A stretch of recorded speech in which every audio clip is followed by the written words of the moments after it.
যুক্তরাষ্ট্রের একটি ফেডারেল আদালত গত শুক্রবার এক ঐতিহাসিক আদেশে জানিয়েছে, থ্যাঙ্কস গিভিং ছুটির সময় ভুলবশত হন্ডুরাসে পাঠিয়ে দেওয়া ১৯ বছর বয়সী কলেজ শিক্ষার্থী অ্যানি লুসিয়া লোপেজ বেলোজাকে আগামী ২ সপ্তাহের মধ্যে যুক্তরাষ্ট্রে ফিরিয়ে আনতে হবে।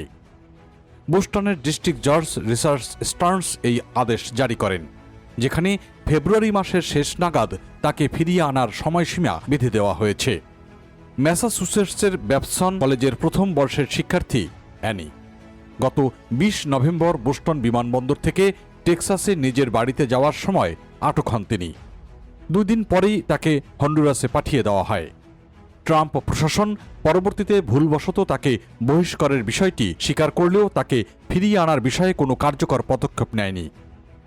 এরপরে বিচারক স্টার্নস তার রায়ে উল্লেখ করেছেন, এই ছাত্রীকে ফেরাতে প্রশাসন সমাধান দিতে ব্যর্থ হওয়ায় আদালত এই কঠোর পদক্ষেপ নিতে বাধ্য হয়েছে।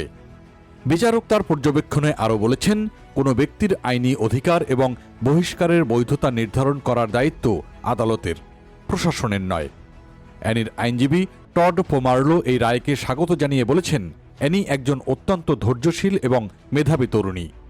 আমরা আদালতের এই সিদ্ধান্তে আনন্দিত। যারা তার এই লড়াইয়ে পাশে ছিলেন তাদের সবাইকে ধন্যবাদ। এদিকে মার্কিন গণমাধ্যমের খবরে বলা হয়েছে, বিগত দিনে সরকারি নথিতে অ্যানির বিরুদ্ধে কোনো অপরাধমূলক রেকর্ড নেই। হন্ডুরাসে গিয়েও তিনি ভেঙে পড়েননি, বরং সেখান থেকেই অনলাইনে বিজনেস ডিগ্রির পড়াশোনা চালিয়ে যাচ্ছেন। তার আইনজীবী টড পোমারলো জানিয়েছেন, এটি কেবল অ্যানির জয় নয়, এটি ন্যায়ের জয়। ব্যাবসন কলেজ কর্তৃপক্ষ তাদের এই মেধাবী ছাত্রীর পাশে দাঁড়িয়েছে। নিউ ইয়র্ক টাইমস আরও জানিয়েছে, এই ঘটনাটি মার্কিন অভিবাসন ব্যবস্থার এমন এক দুর্বলতা সামনে এনেছে, যেখানে একজন বৈধ শিক্ষার্থীকেও আইনি সহায়তা ছাড়াই দেশ ছাড়া করা সম্ভব। এদিকে মার্কিন হোমল্যান্ড সিকিউরিটি বিভাগ এক বিবৃতিতে দাবি করেছে, লোপেজ বেলোজার বিরুদ্ধে ২০১৫ সালেই বহিষ্কার আদেশ ছিল এবং তিনি আপিল করার একাধিক সুযোগ হারিয়েছেন। তবে ১৯ বছর বয়সী এই শিক্ষার্থী জানিয়েছেন, তার আগের আইনজীবী তাকে জানিয়েছিলেন যে তার নামে কোনো বহিষ্কার আদেশ নেই। দীর্ঘ ১০ বছর পর হন্ডুরাসে ফিরে গিয়ে তিনি বর্তমানে তার দাদা দাদির কাছে থাকছেন এবং সেখান থেকেই অনলাইনের মাধ্যমে পড়াশোনা চালিয়ে যাচ্ছেন।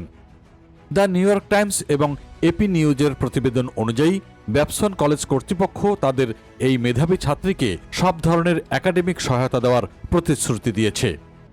এই ঘটনাটি যুক্তরাষ্ট্রে অভিবাসন আইন এবং প্রশাসনিক ভুলের কারণে শিক্ষার্থীদের হয়রানির বিষয়ে নতুন করে বিতর্কের জন্ম দিয়েছে।